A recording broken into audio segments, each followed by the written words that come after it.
రాజు ఒక కాలంలో నకిలీ గొలుసులు అమ్మేవాడు. స్నేహితులతో కలిసి తిరిగేవాడు. డబ్బు సులభంగా వచ్చేది, కాని మనస్సులో శాంతి లేదు.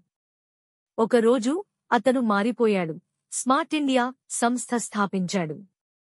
గ్రామాల్లో గ్రంథాలయాలు, ఆడుకునే మైదానాలు నిర్మించాడు. కాని ఇప్పుడు ఇబ్బందులు ఎక్కువైనాయి. పాత స్నేహితులు అతన్ని ద్వేషించారు. ఒకనాడు ఒక పార్కులో కూర్చుని ఉండగా ఒక ముసలమ్మ అతని పక్కన కూర్చుంది. "నువ్వు చేసింది గొప్ప పని" అని అంది. రాజు నవ్వాడు, కాని ఆమె అతని బాధ గమనించింది. "ఏమైంది?" అని అడిగింది ముసలమ్మ. అప్పుడు రాజు, "అమ్మా, నేను సరిగ్గా చేస్తున్నానా? పాత స్నేహితులు నన్ను ఏడుపిస్తున్నారు" ముసలమ్మ చెప్పింది. "అధర్మంలో ఉంటే చెడు నీకు స్నేహితుడు. నీవు నీతి మార్గంలో నడిస్తే చెడు నిన్ను ఇబ్బంది పెట్టడం మొదలుపెడుతుంది." రాజుకు అర్థమైంది. ఇబ్బందులు అతను సరైన మార్గంలో ఉన్నాడని నిదర్శనం. Please like, share and subscribe.